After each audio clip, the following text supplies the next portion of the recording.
दोस्तों, आपके अपने YouTube चैनल math.com में आपका हार्दिक स्वागत है। और आज हम करने वाले हैं क्लास 10th की प्रश्नावली 3.5 का पार्ट 1 हम पहले कर चुके हैं। अगर आपने पार्ट 1 नहीं देखा है तो लिंक डिस्क्रिप्शन में दे रखा है, पहले उसे देखिए और अपने YouTube चैनल math.com को सब्सक्राइब कर लीजिए और बेल आइकन को जरूर दबा लीजिए ताकि आने वाले वीडियो आपको समय पर मिल सके। तो चलिए आज के क्वेश्चन हम शुरू करते हैं।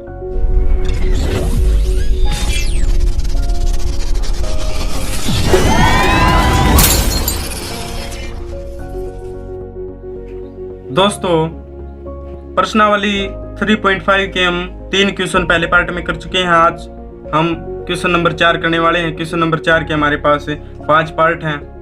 तो देखिए क्वेश्चन नंबर 4 में हमें क्या कहा गया है और हमें क्या ज्ञात करना है। निम्न समस्याओं में रैखिक समीकरणों के युग्म बनाइए और उनके हल किसी बीजगणितीय विधि से कीजिए। जो एक क्वेश्चन हमें दिए हुए हैं, इनके हल हमने किसी बीजगणितीय विधि से करना है। इसमें हमें कोई एक विधि से नहीं कहा गया है। हमें जो भी विधि अच्छी लगे, प्रतिस्थापन, विलोपन या बज्र गुणन, जिस विधि से आपको उचित लगे उस विधि से इनका हल करना है। तो चलिए हम पहला क्वेश्चन लेते हैं। यहाँ पर हम इन सभी के हल बज्र गुणन विधि से करेंगे क्योंकि बज्र गुणन विधि की हमारी प्रैक्टिस पूरी हो जाएगी। एक छात्रावास के मासिक व्यय का एक नियत भाग तथा शेष इस पर निर्भर करता है कि छात्र ने कितने दिन भोजन किया।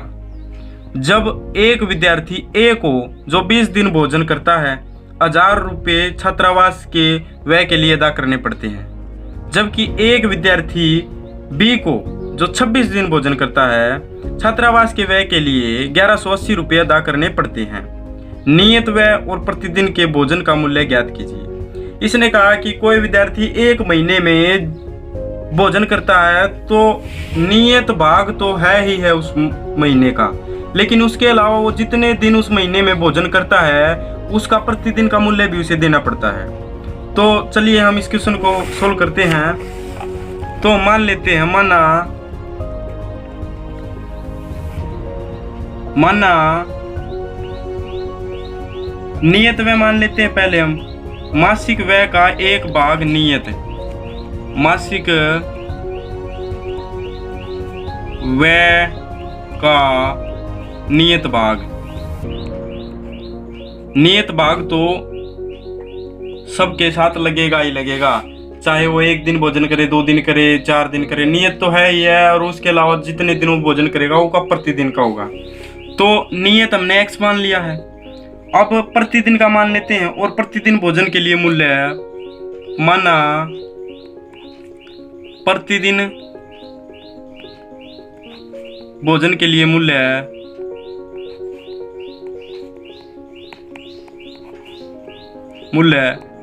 y मान लेते हैं हम। अब हमने क्या करना है कि अपने सवाल को पढ़ना है और करते जाना है। क्वेश्चन में हमें क्या कहा गया, देखिए कि एक छात्र जो ए जो विद्यार्थी है वो 20 दिन भोजन करता है और 1000 रुपये देता है। यानी वो 20 दिन मतलब छात्र ए है जो वो क्या करता है, 20 दिन भोजन करता है। पहले तो नियत भाग हमारा क्या लगेगा, x। नियत भाग तो सबके साथ लगेगा ही लगेगा। का व्यय का नियत भाग, यार यहाँ पर आप भाग लिख लेना, भाग x लगेगा ही लगेगा, प्लस अब प्रतिदिन उसने कितना भोजन किया, प्रति कितने दिन उसने भोजन किया। इसमें कहा गया हमें कि उसने 20 दिन और भोजन किया तो 20y, प्रतिदिन का y माना था और उसने 20 दिन किया तो 20y इक्वल टू उसने इतने दिन भोजन करने के लिए कितने रुपए अदा किए, 1000 रुपये।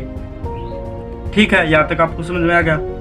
देखिए मासिक व्यय का नियत भाग तो आपको सबके साथ लगाना ही लगाना। मैं इसे बार बार इसलिए बता रहा हूँ ताकि आप इस बात में उलझे न। अब इसको हम कैसे लिख सकते हैं, x plus 20y minus 1000 equal to 0। ये इसको हम इधर ले आए।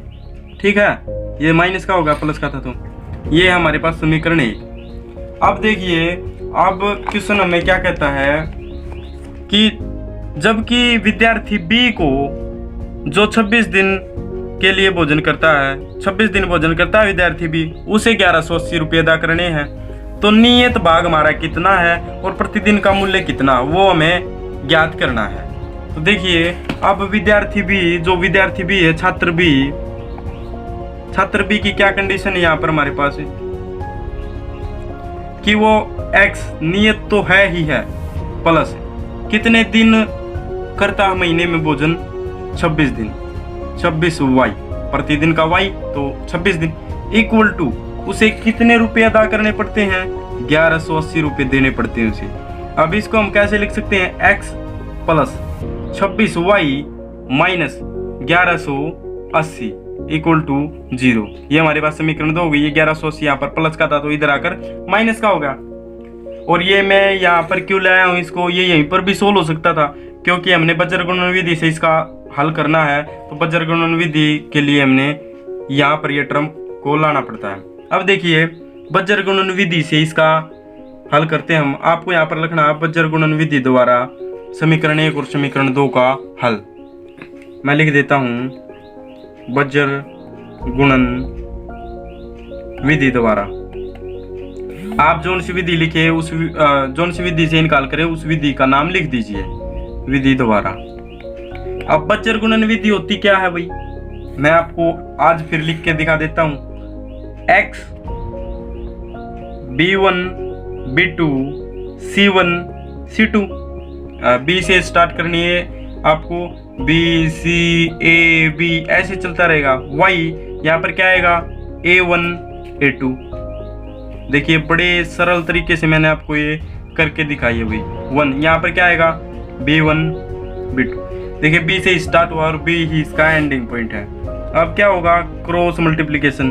तो देखिए x बाय ये b1 c2 की मल्टीप्लाई माइनस, क्योंकि क्रॉस करेंगे तो माइनस का निशान आएगा। अब b2 c1 equal to y क्या आएगा, इसके साथ और इसके साथ c1 a2 minus c2 a1, क्योंकि इसके साथ करें तो c2 a1 equal to 1 bye इसके साथ करेंगे तो a1 b2 और माइनस का निशान। अब इसके साथ a2 की b1 के साथ करेंगे तो a2 b1, ये आएगा हमारे पास। तो हम अब समीकरण 1 और समीकरण 2 को लिखते हैं यहाँ पर। समीकरण 1 हमारे पास x plus 20y minus 1000 equal to 0। यहाँ पर हमारे समीकरण 1 है x plus 26y minus 1180 equal to 0, ये समीकरण 2 है। अब इनमें से हमें a1 b1 c1 a2 b2 c2 को छांट कर लिखना है। तो देखिए a1 यहाँ पर हमारे पास क्या है, 1 है, x का गुणांक 1 है। b1 हमारे पास क्या है, 20 है, और c1 हमारे पास क्या है, माइनस 1000 है। इसी प्रकार a2 हमारे पास क्या है, 1 है, b2 हमारे पास क्या है, 26 है, और c2 हमारे पास क्या है, माइनस 1180 है। तो देखिए अब हम इसको किस प्रकार करते हैं, लिख लेते हैं हम बज्र गुणन विधि से x बटे में। पहले क्या आएगा, b1 c2, तो b1 यहाँ पर हमारा क्या है, 20 है, तो लिख लेते हैं 20 इंटू c2 हमारा यहाँ पर क्या है, देखिए c2 आएगा, c2 क्या है, माइनस 1180, तो माइनस 1180 माइनस का निशान, क्योंकि माइनस का निशान है। b2 हमारे पास क्या है, 26 है, तो 26 इंटू c1 हमारे पास क्या है, माइनस 1000 इक्वल टू y। मैं बहुत सरल तरीके से आपको ये क्वेश्चन करवा रहा हूँ भाई, एक स्टेप इसलिए बता रहा हूँ ताकि आपको क्वेश्चन आसान लगे। अब y के बटे में क्या आएगा, c1 a2 हमारे पास क्या है, 1000 माइनस 1000 इंटू a2 हमारे पास क्या है, a2 है हमारे पास 1, तो इंटू 1, माइनस का निशान तो आपको, माइनस का साइन तो आपको रखना ही रखना है। अब c2 हमारे पास क्या है, माइनस 1180 इंटू किसके साथ गुणा है, a1 के साथ। a1 क्या है यहाँ पर हमारे पास 1 है, equal to 1 bye a1 b2 हमारे पास क्या है, 1 है, और b2 हमारे पास क्या है, 20, तो 20 सॉरी भाई 26 है, B2 हमारे पास 26 माइनस A2 हमारे पास क्या है 1 है, B1 हमारे पास क्या है, B1 हमारे पास 20, तो यहाँ पर 20 आएगा, ये 26 है, ये 20 है। अब इसको हम सोल्व कर लेते हैं। तो सोल्व कैसे करते हैं, पहले इनकी गुणा कर लेते हैं। तो देखिए अगर आप इनकी गुणा करेंगे तो x बटे में अगर 20 की इसके साथ आप गुणा करेंगे तो आपके सामने क्या आंसर आएगा 23,600। आप गुणा करके देख लीजिए, अगर 1180 की 20 से गुणा करेंगे तो 23,600 आएगा। माइनस का आएगा क्योंकि ये माइनस का और ये प्लस का जो मैंने आपको संडे क्लास में बताया था। अगर आपने संडे क्लास नहीं देखी है बेसिक मैथ की तो लिंक डिस्क्रिप्शन में दे रखा है, उसे भी देखिए, वो आपको बहुत फायदा देगी भाई। अब ये माइनस का और ये माइनस का, माइनस माइनस की गुणा करेंगे तो प्लस आएगा, प्लस 1000 की और 26 की करेंगे तो 26,000।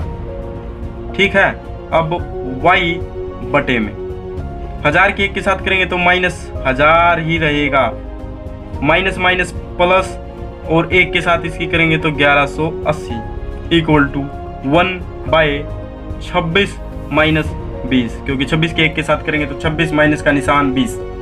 अब देखिए अगर हम 26,000 प्लस का है और 23,600 माइनस का है, तो अगर 26,000 में से 23,600 को हम घटा दे तो हमारे पास क्या आएगा 2400 आंसर मिलेगा हमें यहाँ से, इक्वल टू y बटे में अगर 1180 में से हम 1000 को घटा दे तो हमारे पास क्या आएगा 180 इक्वल टू 1/, अगर 26 में से हम 20 को घटा दे तो हमारे पास क्या आएगा 6 आएगा। अब हमारा क्वेश्चन हो चुका है। अब हमें क्या करना है कि पहले x वाली टर्म को कांस्टेंट टर्म के इक्वल रखना है, फिर y वाली को कांस्टेंट टर्म के इक्वल रखना है। तो देखिए x by 2400 equal to 1/6 cross multiplication, या फिर आप इसको ऐसे का ऐसे ही खंदा लो, यहाँ पर रख लो x इक्वल टू 2400 बटे 6, 6 से कट गया, 6 चौके 24 0 0, यहाँ से हमारे पास x का क्या मान आया है 400 आ गया। अब y का मान निकालने के लिए हम y वाली टर्म को क्या करेंगे कांस्टेंट टर्म के इक्वल रख देंगे। अब फिर अगर हम इसकी क्रॉस मल्टीप्लिकेशन, देखिए आप इसकी क्रॉस मल्टीप्लिकेशन करेंगे तो आपको कैसे, चलो मैं आपको बहुत बेसिक से करवा देता हूँ। 6x इसके साथ और 1 की 2400 के साथ, तो 2400 x इक्वल टू ये यहाँ गुणा का तो इधर आकर भाग का, तो 2400 बटे 6 और इसको कैंसिल आउट करोगे तो 400 इस प्रकार। और अगर आप इसको भी ऐसे ही करोगे तो आपको क्या मिलेगा y इक्वल टू 180 बटे 6, और यहाँ पर हमारे पास क्या आता है, कितने पर जाता है 6 3 18 है 0, 30 आंसर हमारा यहाँ से आता है। तो x का मान हमें क्या मिलता है 400 रुपये, y का मान 30, यानी मासिक व्यय का जो नियत भाग है, नियत भाग यानी 400 रुपये तो हर छात्र को देने ही देने पड़ते हैं। भोजन खाओ ना खाओ, लो ना लो, और अगर भोजन लोगे, अगर कोई विद्यार्थी भोजन करेगा तो उसको प्रतिदिन के 30 रुपये देने ही देने पड़ेंगे। तो ये हमारे आंसर। चलिए अब हम इसी का नेक्स्ट क्वेश्चन, अब नेक्स्ट क्वेश्चन है हमारे पास है, एक भिन्न 1/3 यानी 1/3 हो जाती है जब उसके अंश से 1 घटाया जाता है। यानी जब हम एक भिन्न के अंश में से 1 घटा देते हैं तो उसका आंसर 1/3 मिलता है हमें, और वह भिन्न 1/4 हो जाती है यदि जब हर में 8 जोड़ दें, और अगर उसी भिन्न के हर में हम 8 जोड़ दें तो हमारे पास आंसर मिलता है 1/4। तो भिन्न ज्ञात कीजिए, वह भिन्न क्या है वे ज्ञात करनी है। तो चलिए करते हैं। देखिए पहले तो भिन्न किस रूप में होती है x/y, तो हम अंश क्या होता है, अंश जो ऊपर लिखा होता है भिन्न में, और हर जो नीचे वाली जो संख्या होती है। ठीक है, तो देखिए मान लेते हैं हमें, माना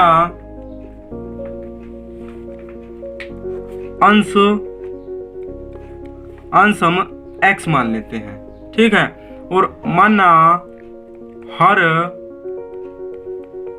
y। अब देखिए तो इसको हम भिन्न के रूप में कैसे लिखेंगे, भिन्न के रूप में x बाय वाई। अब देखिए उसने क्या कहा है, पहली शर्त है हमारे पास, पहली शर्त है, पहली शर्त क्या है कि अगर हम अंश में से एक घटा दें, अंश में से हम क्या घटा दें, एक, यानी x माइनस 1 बाय वाई, तो हमारे पास आंसर क्या मिलता है, 1/3 मिलता है, ये उसने कहा है। तो अब इसकी हम समीकरण कैसे बनाएंगे, अंश में से एक घटा दिया तो हमारे पास आंसर ये मिल गया। बस हमने सिंपल सा काम करना है, जो इसने बताया वही करना है। मैं एक बार फिर कह रहा हूँ कि क्वेश्चन में ही आपका आंसर छिपा होता है, बस आप क्वेश्चन को बड़े ध्यान से पढ़िए और उसको सोल्व करिए, समझिए क्वेश्चन को। अब इसकी क्रॉस मल्टीप्लिकेशन अगर मैं करता हूँ तो देखिए 3 × x - 1 = y, यही मिलेगा अगर इसकी इसके साथ करूँगा और इसकी इसके साथ। तो यहाँ से हमें क्या प्राप्त होता है, अगर मैं इसकी इनके साथ करूँगा तो 3x और 3 की 1 के साथ तो -3 = y। अब अगर इस y वाले टर्म को मैं इधर ले आऊँगा तो 3x - y - 3 = 0। ये हमारे पास समीकरण 1 हमें मिल चुकी है। अब दूसरी शर्त उसने क्या कही है, शर्त 1 से हमने एक समीकरण निकाल ली। अब दूसरी शर्त अनुसार, दूसरी शर्त क्या है कि अगर हर में से 8 को घटा दें, यानी x बटे में हर क्या हमारे पास y, घटा दे नहीं वही जोड़ दे, अगर y में हम 8 को जोड़ दें तो हमारे पास भिन्न क्या होती है, 1/4 होती है। देखिए x बटे y था, हर में हमने 8 जोड़ दिया तो आंसर क्या आएगा, 1/4 आएगा। तो देखिए अब हम इसका क्या करेंगे, क्रॉस मल्टीप्लाई करेंगे, 4 की करेंगे x के साथ तो 4x = 1 की अगर इस y + 8 के साथ अगर 1 की गुणा करेंगे तो y + 8 एज इट इज आएगा। अब क्या करेंगे, हम y को भी इधर ले आएंगे और 8 को भी इधर ले आएंगे।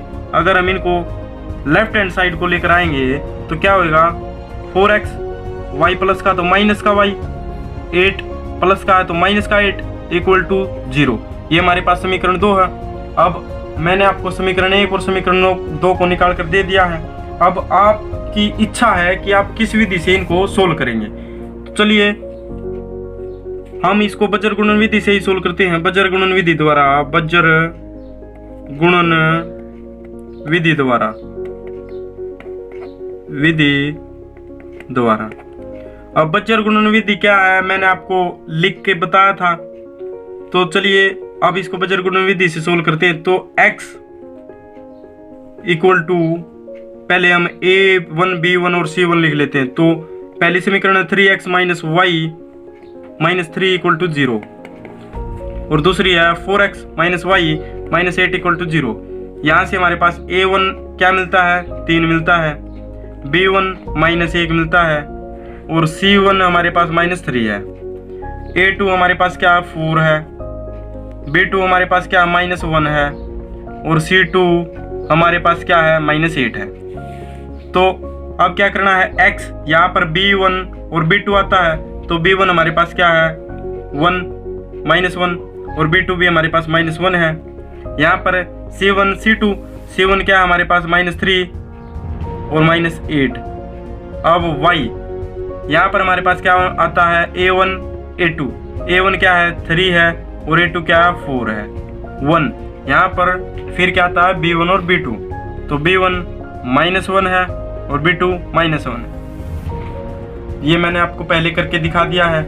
अब बार बार करके दिखाएंगे तो वीडियो ज़्यादा लंबी हो जाएगी, इसलिए आप एडजस्ट कर लीजिए। अब देखिए यहाँ से हमें क्या मिलता है, इनकी क्रॉस मल्टीप्लिकेशन करेंगे हम।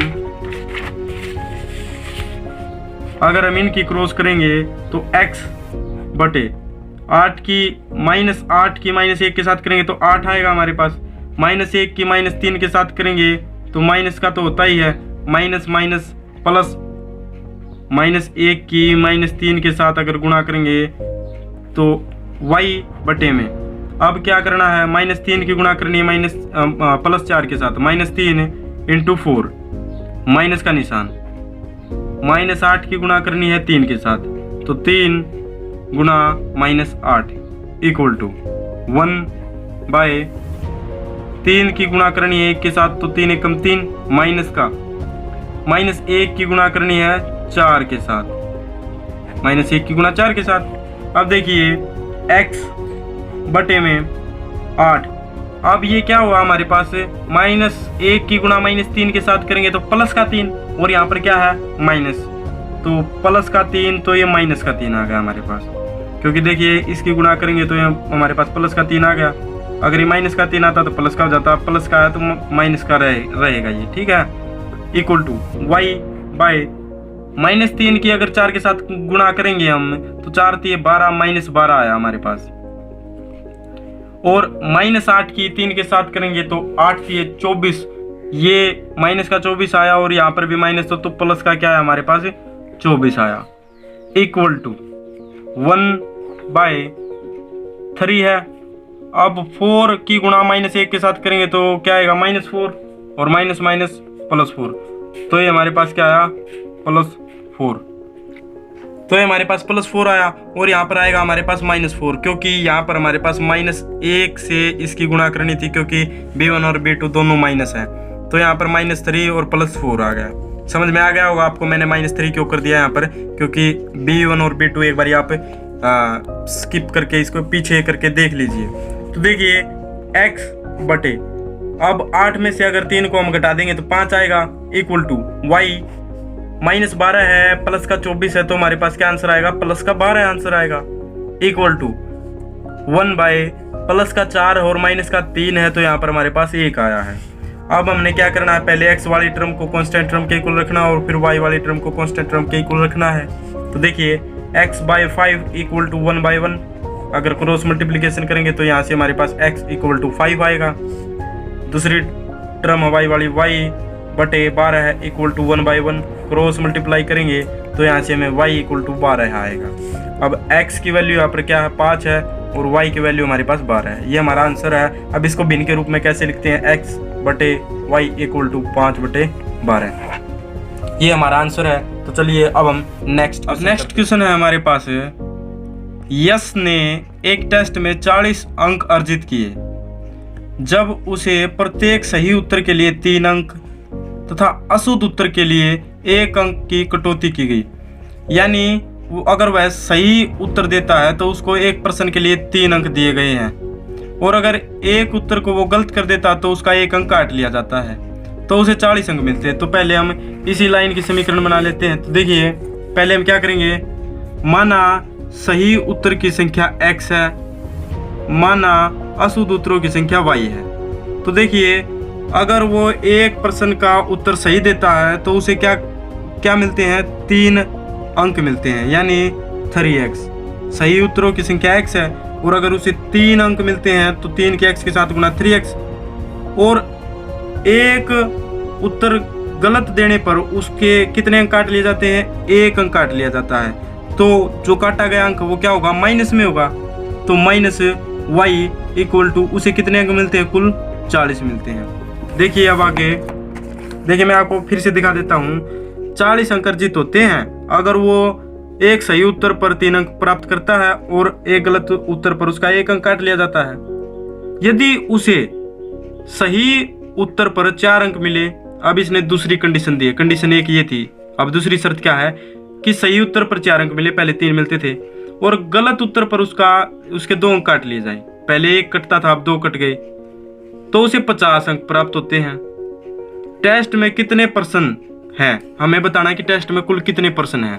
तो देखिए अब कंडीशन 2 है, शर्त पहली तो ये थी, पहली शर्त। अब दूसरी शर्त है, दूसरी शर्त, यदि उसे प्रत्येक सही उत्तर के लिए 4 अंक दे दिए जाए। सही उत्तरों की संख्या x है तो 4 देंगे तो 4 है, तो सही उत्तर के लिए हमें x, सही उत्तरों की संख्या x है, तो यानी अगर हमें एक उत्तर के लिए 4 अंक मिलते हैं तो x उत्तरों के लिए 4x अंक मिलेंगे। अब क्या करना है, गलत उत्तर के लिए हमारे क्या काट दिए गए हैं, 2 अंक। 2 अंक की कटौती होती है अगर हम एक गलत उत्तर देते हैं। तो गलत उत्तरों की संख्या कितनी है, y, तो हमारे कुल कितने अंक कटेंगे, -2y इक्वल टू कुल कितने अंक मिलेंगे हमें, 50। शर्त 2 के अनुसार यही दिया गया था हमें मैथ में। तो ये हमारे पास समीकरण 1 और ये समीकरण 2 है। अब क्या करना है, हमें इन समीकरणों को सोल्व करना है और सही और गलत उत्तरों की संख्या बतानी है कि सही उत्तर कितने हैं और गलत उत्तर कितने हैं, और टोटल मतलब सभी सही गलती कुल प्रश्न कितने हैं। अब इसने कहा था चौथे क्वेश्चन में इन्हें कह रखा है कि आप मैथ में पढ़ सकते हैं कि आप इन समीकरणों को किसी भी विधि से सोल्व कर सकते हैं। अब मैंने आपको वज्र गुणन तो करके दिखा दी, अब मैं इसको विलोपन विधि से सोल्व करता हूं। तो समीकरण एक है हमारे पास 3x - 4 equal to 3x - y equal to 40 1 है। 4x - 2y इक्वल टू 50 ये 2 है। विलोपन विधि क्या थी, ये विलोपन विधि से मैं इसलिए करवा रहा हूँ ताकि आप भूल गए हों तो याद आ जाए आपको कि क्या करना है। विलोपन विधि में हमें या तो x को कैंसिल करना होता है या y को। अगर x को कैंसिल करना है तो x के जो कोफिशिएंट है उसको समीकरण 1 से, और जो ऊपर वाले x का कोफिशिएंट है उसको समीकरण 2 से गुणा करनी होती है।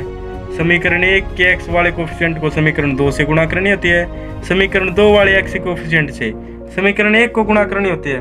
तो देखिए हम समीकरण 1 को किससे गुणा करेंगे, 4 से। 1 को 4 से तथा समीकरण 2 को किससे करेंगे, 3 से। 3 से गुणा करने पर अब देखिए इसको समीकरण 4 से गुणा करेंगे तो 4 गुणा में 3x - y इक्वल टू 40 गुणा 4, ये हमारे पास समीकरण 1 बनेगी। तो यहाँ से हमें समीकरण 1 क्या प्राप्त होती है, देखिए 4 किसके साथ करेंगे तो 4 × 12x - 4y इक्वल टू इस किसी के साथ करेंगे तो क्या होगा हमारे पास 4 × 4 = 16 और 0 160, ये समीकरण 1 है। अब समीकरण 2 को 3 से गुणा करने पर यानी 3 × 4x - 2y इक्वल टू 50 × 3। समीकरण 1 से हमें क्या मिलता है, 3 को हम इनसे गुणा कर देंगे तो 3 × 12x और 3 को इसके साथ करेंगे तो -6y इक्वल टू 3 को हम 50 के साथ गुणा करेंगे तो क्या आएगा 150, ये समीकरण 2 है। अब समीकरण 1 से समीकरण 2 को घटाने पर देखिए समीकरण 1 से समीकरण 2 को घटाने पर समीकरण 1 हमारे पास 12x - 4y इक्वल टू 160, समीकरण 2 12x - 6y equal to 150। 12x से 12x कट गया क्योंकि ये माइनस का होगा और ये प्लस का था। अब ये 6y क्या है, प्लस का हो गया क्योंकि माइनस का है तो प्लस का हो जाएगा। अब प्लस का 6y और माइनस का 4y तो हमारे पास 2y आंसर आता है इक्वल टू माइनस 160 में से अगर हम 150 को घटा दे तो हमारे पास क्या आएगा 10 आएगा। अब यहाँ से हमें क्या मिलता है y इक्वल टू 10/2, यानी ये यहाँ पर गुणा का तो इधर आकर भाग का, और y इक्वल टू मिलता है हमें 5 क्योंकि 2 × 5 = 10, y हमें 5 मिल चुका है। अब y का मान समीकरण 1, 2 या किसी भी समीकरण में आपकी इच्छा अनुसार आप रख सकते हैं। तो देखिए y का मान समीकरण मैं 1 में रख लेता हूँ। समीकरण 1 में रखने पर समीकरण 1 क्या है हमारे पास, समीकरण 1 हमारे पास 3x - 4 इक्वल टू 40, तो 3x - 4 इक्वल टू 40। y का मान हमारे पास क्या आया था 5 आया था, तो y की जगह हमने क्या रखना है 5 रखना है। 3x - 5 equal to 40। अब देखिए ये 5 यहाँ पर माइनस का तो इधर आकर प्लस का हो जाएगा।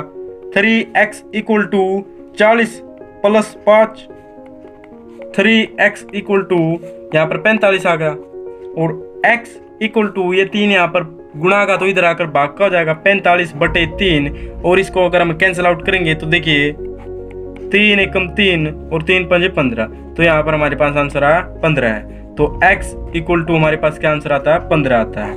देखिए अब सही उत्तर दिए थे उसने, तो 15 सही उत्तर दिए थे, x की वैल्यू 15 है, सही उत्तर 15 दिए थे। और जो उसके गलत उत्तर दिए गए थे वे कितने थे, 5 थे। मतलब टोटल आंसर उसने कितने दिए थे, टोटल आंसर उसने दिए थे x + y इक्वल टू, यानी 15 + 5 इक्वल टू 20 उन्हें टोटल क्वेश्चन दिए थे, जिसमें से 5 उसके गलत मिले और 15 उसके सही। ये हमारा आंसर है। तो चलिए अब हम नेक्स्ट क्वेश्चन है हमारे पास है, एक राजमार्ग पर दो स्थान A और B, एक राजमार्ग उस पर दो स्थान है A और B 100 किलोमीटर की दूरी पर हैं। उनके बीच की जो दूरी हुआ कितनी है, 100 किलोमीटर। एक कार A से तथा दूसरी कार B से एक ही समय पर चलना प्रारंभ करती हैं। यदि वे कारें भिन्न भिन्न चालों से एक ही दिशा में चलती हैं तो 5 घंटे के पश्चात मिलती हैं। यदि वे विपरीत दिशा में चलती हैं तो 1 घंटे के पश्चात मिलती हैं। दोनों कारों की चाल ज्ञात कीजिए। इसने कहा है कि एक राजमार्ग है। देखिए मैं आपको पहले बता देता हूँ, मानना ये है राजमार्ग, ये यहाँ पर A स्थान और यहाँ पर है B स्थान। अब इसने क्या कहा है कि एक जो कार है, एक कार तो A से चलती है, यहाँ से चलती है, और वो चलती है इधर की ओर चलती है, B की ओर चलती है। और जो दूसरी कार है वो B से चलती है, इसके बीच की दूरी कितनी है, 100 किलोमीटर। और दूसरी कार वो B से चलती है यहाँ से और यहाँ पर, ये कितने घंटे बाद मिलती है, 5 घंटे बाद।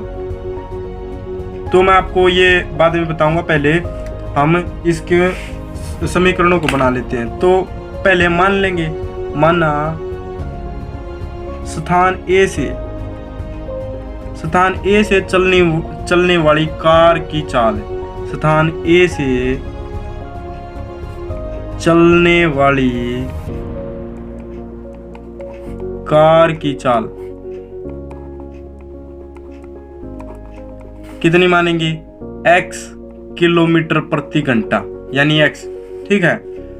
माना स्थान B से चलने वाली कार की चाल हम मान लेंगे y किलोमीटर प्रति घंटा। अब देखिए अगर ये चलती हैं तो कितने घंटे बाद मिलती हैं, यहाँ पर ये 5 घंटे बाद मिलती हैं। एक कार A से चलती है यहाँ से, और जो दूसरी कार है वो B से चलती है यहाँ से, और कितने घंटे बाद मिलती है, 5 घंटे बाद। तो देखिए हम 5 घंटे बाद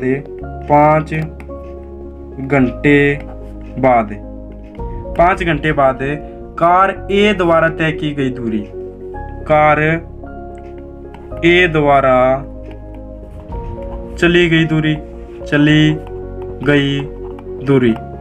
देखिए अगर 1 घंटे में x किलोमीटर चलती है तो 5 घंटे में कितनी चलेगी, 5x किलोमीटर, तो 5x किलोमीटर, यानी मैं 5x लिख लेता हूँ, ठीक है।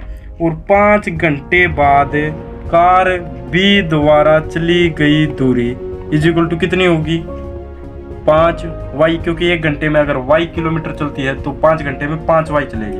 अब देखिए हमने रहना इस 100 के अंदर ही है, इनका जो इक्वल टू है वो 100 है। तो देखिए अब अगर हम x, ये हमारे पास है 5x, ये चली गई है A के द्वारा इतनी, और ये 5y चली गई है B के द्वारा इतनी, और ये मिल चुकी हैं। तो अगर हम A वाली में से यानी 5x में से B वाली को घटा दे, यानी 5 इसको घटा दे, तो ये कितना आएगा, यहाँ से घट जाएगा ये, तो ये बचेगा हमारे पास। और ये क्या है, ये हमारे पास 100 किलोमीटर है।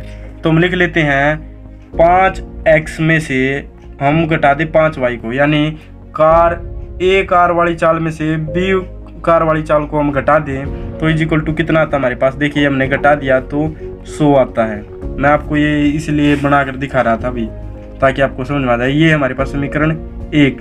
अब इसको अच्छी तरह से सोल्व कर लेते, तो 5 हम कॉमन ले लेते हैं। अब हम इसमें से 5 को कॉमन ले लेंगे। अगर 5 कॉमन लेंगे तो हमारे पास क्या आएगा, x minus y equal to 100। ये 100, ये 5 यहाँ पर क्या है, गुणा का, तो इधर आकर ये क्या हो जाएगा, भाग का हो जाएगा। तो x minus y equal to 100/5। और अगर हम इसको काटे तो हमारे पास आएगा x minus y equal to 20। समीकरण 1 है हमारे पास ये। अब इसने दूसरी कंडीशन में क्या कहा हमारे पास, ये तो शर्त 1 के अनुसार था, शर्त दूसरी क्या है, दूसरी शर्त है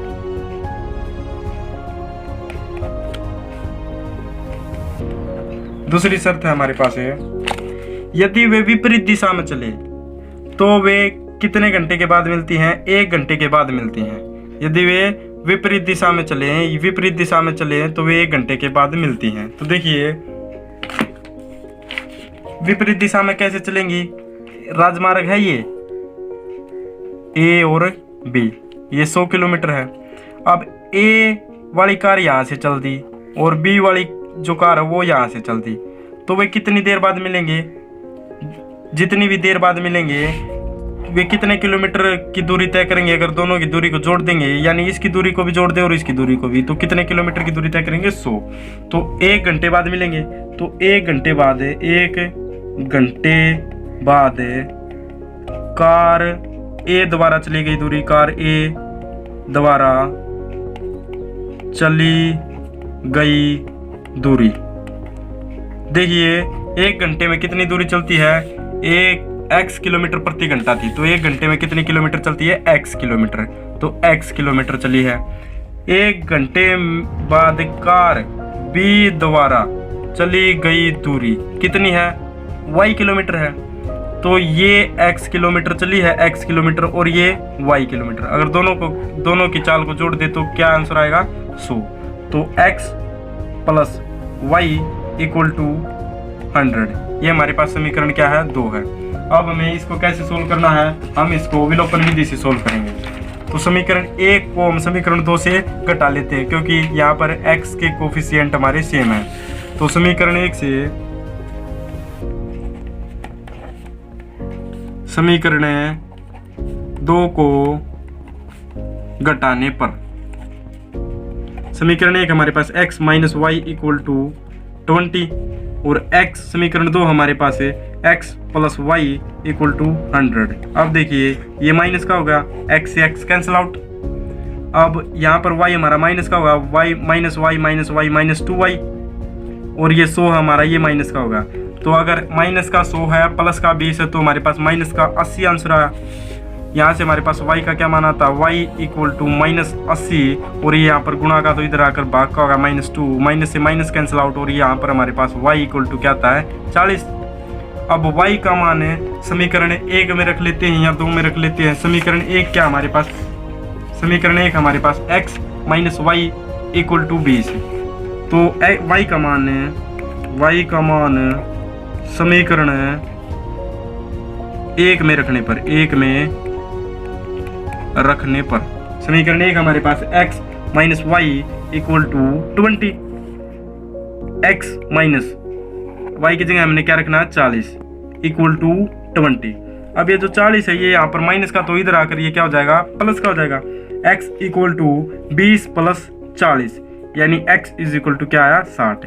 तो x के द्वारा कितनी दूरी, x क्या मानी थी हमने, कार ए की चाल, तो कार ए द्वारा चली गई जो दूरी है वह कितनी है, 60 किलोमीटर, और कार बी द्वारा चली गई दूरी कितनी है, 40 किलोमीटर। ये हमारे आंसर हैं। आज की एक्सरसाइज हमारी यहीं पर खत्म होती है। लास्ट क्वेश्चन है हमारा कि एक आयत का क्षेत्रफल 9 वर्ग इकाई कम हो जाता है यदि उसकी लंबाई 5 इकाई कम कर दी जाए, और चौड़ाई 3 इकाई बढ़ जाती है यदि हम लंबाई को 3 इकाई और चौड़ाई को 2 इकाई बढ़ा दें, तो क्षेत्रफल 67 वर्ग बढ़ जाता है। आयत की विमाएं ज्ञात कीजिए। देखिए ये 5वां क्वेश्चन आपको करके दिखाना है, इसका आंसर आपको कमेंट बॉक्स में लिखना है, और अगर आप इस क्वेश्चन में कोई समस्या है तो भी मुझे कमेंट में बता दीजिए, मैं आपको ये भी क्वेश्चन करवा दूंगा। आज की एक्सरसाइज हम यहीं पर समाप्त करते हैं। अगर आपको वीडियो से कुछ फ़ायदा हुआ तो वीडियो को लाइक कीजिए, सभी बच्चों के पास वीडियो को शेयर कीजिए, और अपने चैनल math.com को सब्सक्राइब जरूर कर लीजिए। वीडियो देखने के लिए धन्यवाद।